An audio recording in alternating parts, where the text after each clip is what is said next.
Entonces, si Adán y Eva reciben esta enseñanza de parte de Dios, y Dios establece un medio de cómo el hombre puede acercarse a Dios, de cómo el hombre puede presentarse delante de Dios, que es mediante sacrificio para perdón de sus pecados, ¿verdad? Esta enseñanza, ciertamente Adán y Eva lo transmiten a su generación, entendiendo que Caín es el primogénito y después siguen los demás hijos, entre ellos puede ser Abel. Y vamos a leer Génesis 4 para entender un poco. No sé si usted lo pudo leer en casa, si usted lo pudo leer en casa acerca de la ofrenda de Caín y la ofrenda de Abel. No sé si alguna vez usted lo vio por tele, cuando dice que Caín va a Dios a darle una ofrenda y Dios no lo mira con agrado. En cambio, cuando Abel presenta una ofrenda, Dios se agrada de aquella ofrenda. No sé si usted alguna vez se preguntó por qué, ¿no? ¿Por qué Dios no mira con agrado la ofrenda de Caín? ¿Y por qué Dios mira con agrado la ofrenda de Abel? Porque la Biblia dice que pasó un tiempo y Caín presentó una ofrenda a Dios. Y Abel dio de lo mejor, ¿no? Un becerro como ofrenda a Dios. Podemos suponer de que Caín capaz dio lo que le sobraba y Abel dio lo mejor de lo que tenía. Pero en la Biblia no dice que Caín dio de lo que le sobraba, sino dice que pasó un tiempo y le dio. Pero vamos a entender ahora, ¿verdad?, mediante la palabra, por qué Dios mira con agrado la ofrenda de Abel y por qué Dios mira no con agrado la ofrenda de Caín. Y también vamos a leer Hebreos 11. Hebreos 11 también menciona este escenario un poco acerca de la ofrenda de Abel. Entonces, quiero que comenzar a leer Hebreos 11 para poder nuevamente ir a Génesis 4 y poder leerlo.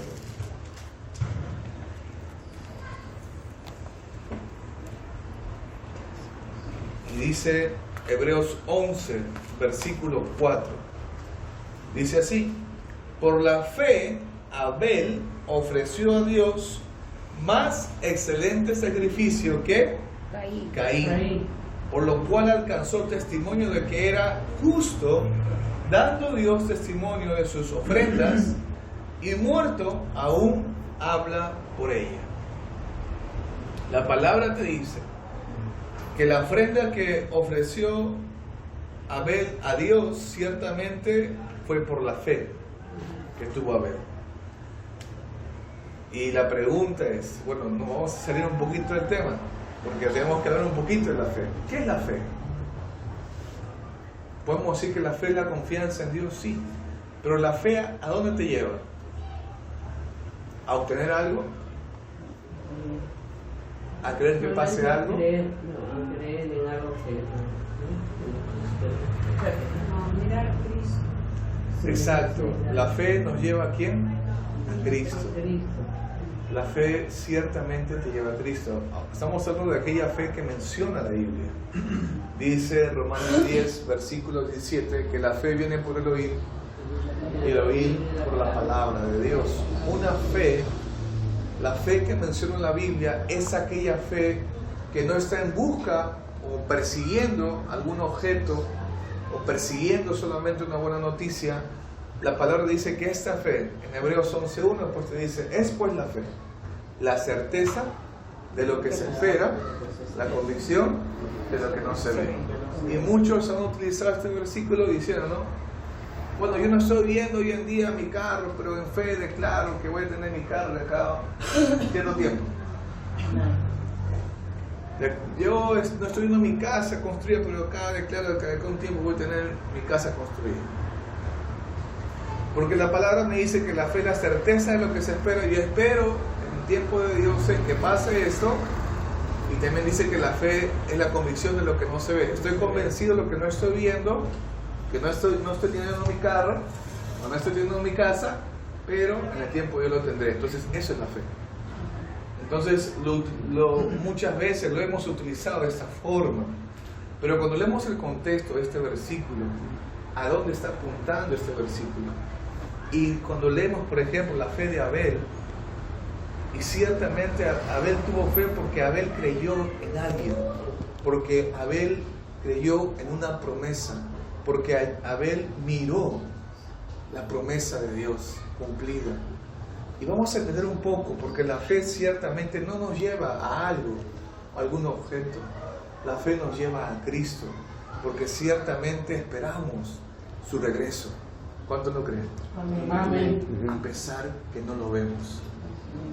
A pesar de la convicción de que Él no está en este mundo, pero ciertamente esperamos en su palabra y en su promesa. ¿Cuántos lo creen? Amén. Entonces la palabra nos enseña ciertamente en Hebreos 11, versículo 4, dice que por la fe Abel ofreció a Dios más excelente sacrificio que Caín, y hace la comparación con la ofrenda de Caín, por lo cual alcanzó testimonio de que era justo, dando testimonio de sus ofrendas, y muerto aún habla por ellas. Entonces vamos a entender un poco qué pasó en Génesis 4, por qué Caín mata a Abel, y por qué ciertamente Dios mira con agrado la ofrenda de Abel y no mira con agrado la ofrenda de Caín. ¿Sí?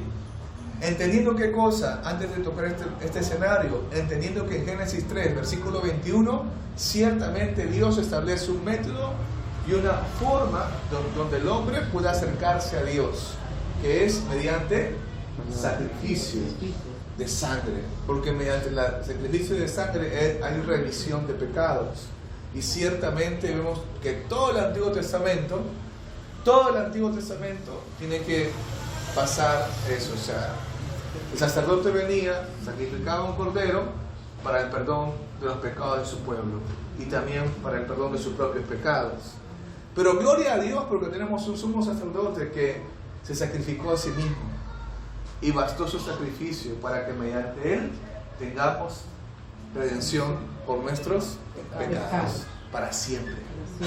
Ya no necesitamos otro cordero, porque el cordero que quitó el pecado del mundo ciertamente resucitó y Dios lo levantó en poder. Su nombre es Jesucristo.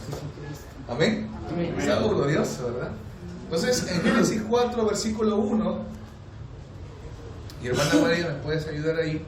Génesis 4, versículo 1, versículo 2 y versículo 3. ¿Sí? Conoció Adán a su mujer, Eva, la cual concibió y dio a luz a Caín, y dijo: por voluntad de Jehová he adquirido varón. Después dio a luz a su hermano Abel, y Abel fue pastor de ovejas, y Caín fue el labrador de la tierra. Y aconteció, andando el tiempo, que Caín trajo del fruto de la tierra una ofrenda a Jehová. Amén. Dice, ¿no? Abel fue pastor de ovejas y Caín fue labrador de la tierra, o sea, un agricultor, ¿verdad? Y Abel fue pastor de ovejas. La pregunta viene acá, cuando leemos. Ojo que en el versículo 1 te dice que Caín es el primogénito de Adán y de Eva. Por ende, siempre en la tradición judía, toda la costumbre o la enseñanza de la familia se traspasa primero al primogénito, al primer hijo. En este caso es Caín, ¿verdad? La palabra nos enseña, nos dice que ambos tienen dos roles en este tiempo. Uno es pastor de ovejas y otro es agricultor, ¿verdad? Entonces, acordémonos bien que en Génesis 3, aún todavía el hombre no le era permitido comer carne de animal. Vamos a leer el versículo. Dice Génesis 3, versículo 18: espinos y cardos te producirá y comerás plantas del campo. Solamente al hombre le era permitido comer las plantas del campo. Entre sus frutos, solamente las plantas del campo. Por ende, Caín era agricultor. ¿Cumplió una función muy importante? Claro que sí, porque era agricultor de la tierra, ¿verdad? Podemos intuir que Caín cumplió una función y un rol donde sacaba los frutos de la tierra, las verduras, y había un sostenimiento mediante ese trabajo, mediante esa función para su familia, ¿no? Pero vemos que en el caso de Abel era pastor de ovejas. Y la pregunta que nos podemos hacer es: ¿por qué Abel es pastor de ovejas? ¿Cuál es el propósito de Abel de que sea pastor de ovejas. Si aún todavía no le era permitido al hombre consumir carne de animal. ¿Cuál era el propósito? ¿Nos podemos hacer esa pregunta? Sí, ¿verdad? ¿Estamos ahí? ¿Sí? ¿Amén? Entonces, cuando nos hacemos esta pregunta, ciertamente viene una respuesta donde la palabra nos enseña, cuando leemos también Hebreos 11, la palabra nos enseña que Abel ciertamente abraza la promesa de parte de Dios. ¿Cuál promesa? De que vendrá aquella simiente y quitará la autoridad, el poder a Satanás por el pecado del hombre. Abel abraza esa promesa y Abel va a cumplir una función muy importante de un trasfondo espiritual, y esta función es que él va a ser un sacerdote o un pastor, donde va a enseñar al pueblo de ese tiempo, a las personas de ese tiempo, va a enseñar a qué cosa, a que ellos vayan a Dios, de que ellos vayan a su Creador. ¿Mediante qué? Mediante lo que Dios ha establecido. ¿Y qué estableció Dios? Que para que el hombre pueda acercarse a Dios o presentarse delante de Dios, tiene que haber sacrificio para el perdón de sus pecados. Amén. Entonces Abel está cumpliendo esa función espiritual muy importante, y está llevando a todo las personas en su contexto de él, en su tiempo de él, a que más vayan hacia Dios. El diablo no está de acuerdo con eso. El diablo no está a gusto con eso. Y ciertamente lo que vamos a ver, algo que va a acontecer. Y dice después, en el versículo 3, y aconteció andando el tiempo que Caín trajo del fruto de la tierra una ofrenda a Jehová. O sea, ¿quién lo trae primero? ¿Abel o Caín?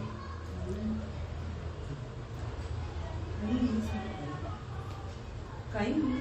¿Quién lo trae primero? ¿Caín o Abel? Caín lo trae primero, ¿no? Como dicen que Caín trae las otras, ¿no? Caín trae el primero. Trae el primero, dice, vamos a leer, ¿ya? El versículo 3 dice, y aconteció andando el tiempo que Caín trajo del fruto de la tierra una ofrenda a Jehová. Y Abel, acá viene Abel, y Abel trajo también de los primogénitos de sus ovejas, de lo más gordo de ellas, y miró Jehová con agrado a Abel y a su ofrenda. Pero no miró con agrado a Caín y a la ofrenda suya, y hay un punto ahí. Y ahí nos quedamos un ratito para seguir explicando y tratar de entender lo que sucedió en este contexto. Acordémonos algo, nuevamente. Abel es pastor de ovejas, Caín es un agricultor de la tierra, ¿verdad? ¿Quien trae primero la ofrenda es Abel? No. Quien trae primero la ofrenda es Caín, ¿verdad?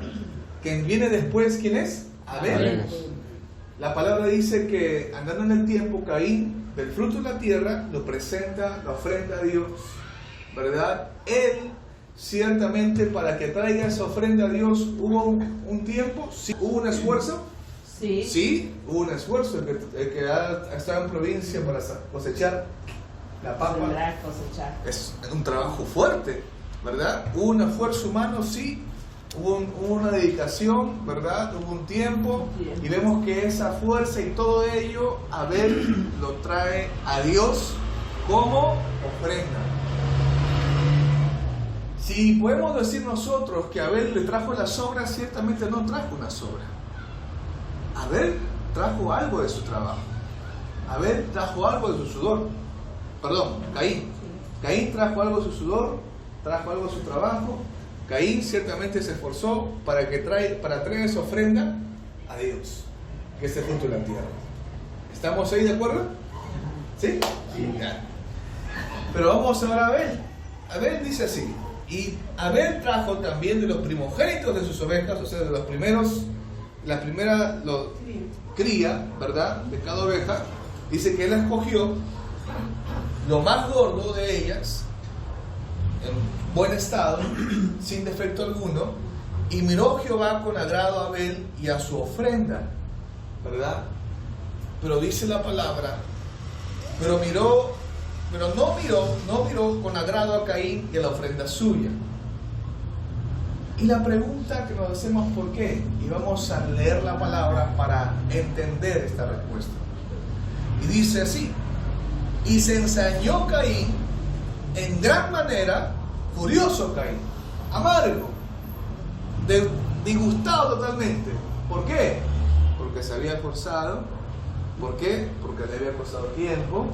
¿Por qué? Había hecho su chamba, como se dice, ¿verdad? Como Marquito. Y después le pasa a Dios y simplemente Dios no lo mira con agrado. Caín está molesto, está disgustado, está furioso, tiene esa actitud Caín, pero dice: y se ensañó Caín en gran manera y decayó su semblante, ¿no? Su semblante. Entonces Jehová dijo a Caín, le dice así: ¿por qué te has ensañado? ¿Por qué tienes esa actitud? ¿Por qué tienes ese semblante? ¿Por qué tienes esa carita? ¿Qué ha pasado contigo, Caín? Y le sigue hablando: ¿Y por qué ha decaído tu semblante, Caín? Le hace esta pregunta a Dios a Caín. Y sigue hablando Dios y dice: si bien hicieres, Caín, si bien hicieres. Ese si bien hicieres está, es como decirte, por ejemplo, ¿no? Por ejemplo, mi hermana: Julio, tienes que limpiar el salón, ¿no? Y yo lo hago a mi manera, a mi forma, ¿verdad? Y él me lo ve y me dice: si bien hicieres eso, se vería distinto. Eso quiere decir que a mí ya me ese quiere decir que a mí ya me enseñaron cómo debo de hacerlo, ¿verdad? Y yo lo he hecho como podido. Y Dios le dice esta palabra a Caín: si bien hicieres, Caín. Quiere decir que él sí sabía lo que tenía que hacer, pero no lo hizo. ¿Y qué escogió Caín? ¿Qué escogió Caín? Hacer las cosas a su manera, a su forma, a su manera, a su parecer, y simplemente lo que le habían dicho, lo que le habían enseñado acerca de traer una ofrenda a Dios, él simplemente lo hizo a un lado y él quiso hacer las cosas a su manera.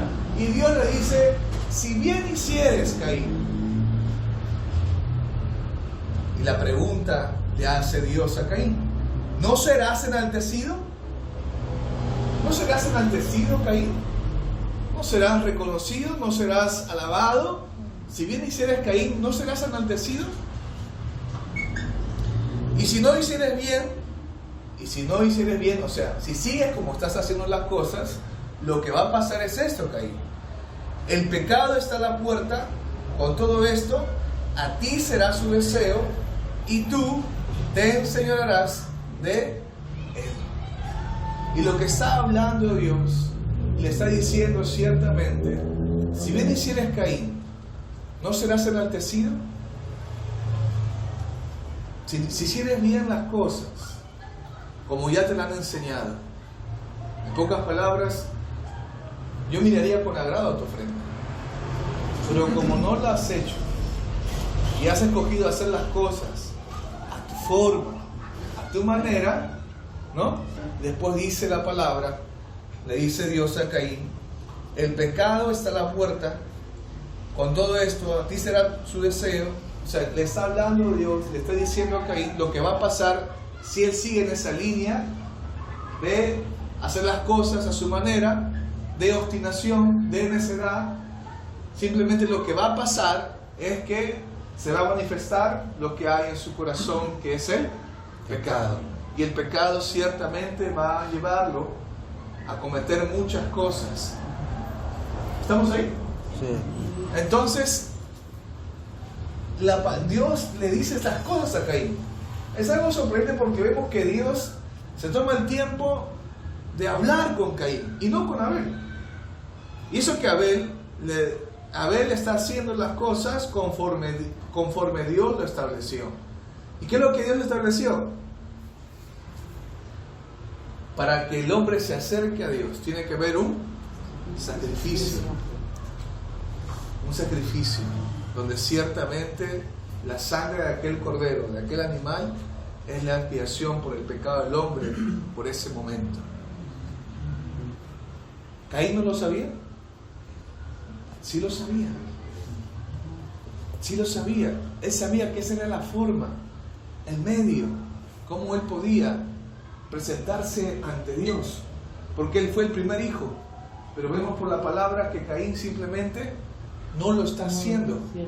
Está él escogiendo su forma, su manera, su método, su parecer para acercarse a Dios.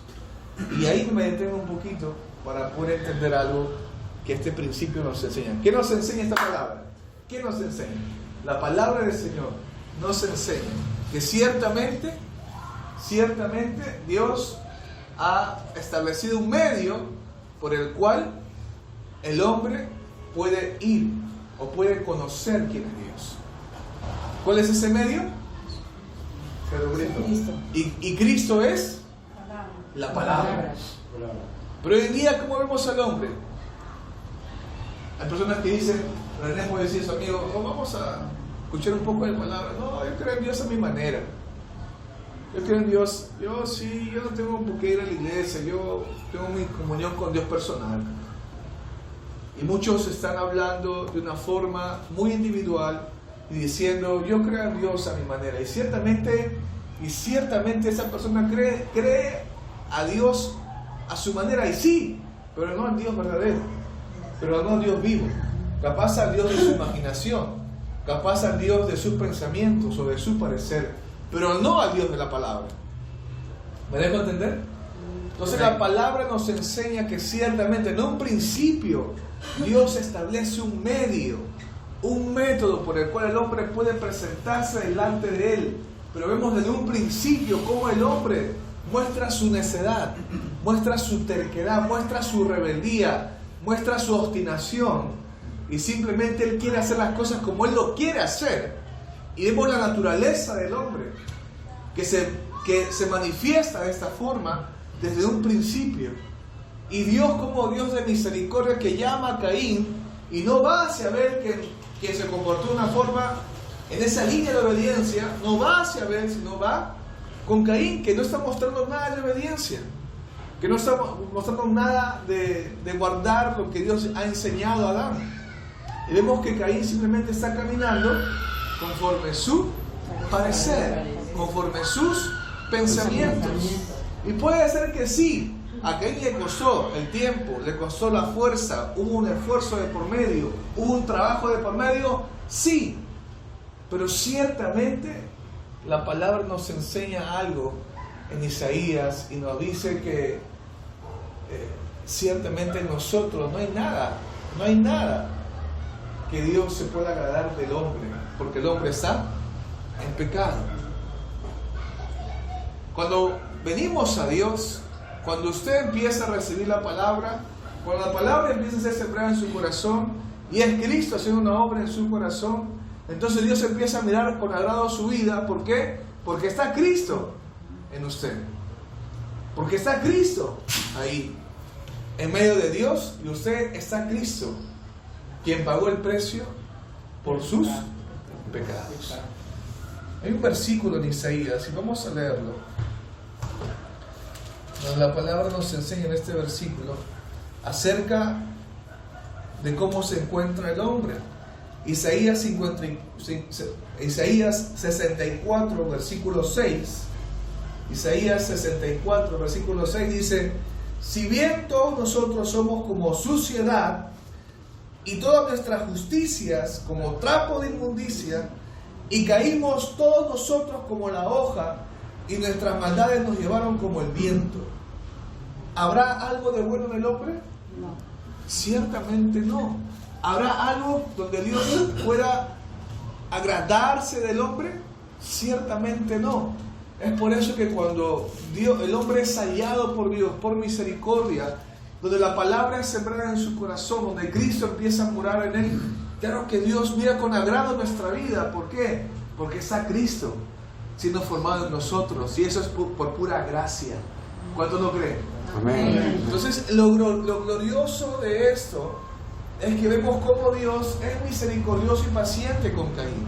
Y le empieza a decir las cosas que va a acontecer si él sigue en esa desobediencia, si él sigue haciendo las cosas conforme a su parecer. Y vamos a leer en el versículo 7, ya vimos el 7, el 8. Y el 8 es lo que va a pasar si Caín sigue en esa línea de necedad. Y dice el versículo 8: y dijo Caín a su hermano Abel: salgamos al campo. Y aconteció que estando ellos en el campo, Caín se levantó contra su hermano Abel y lo mató. ¿Se cumplió lo que dijo Dios? Sí. Se cumplió lo que dijo Dios.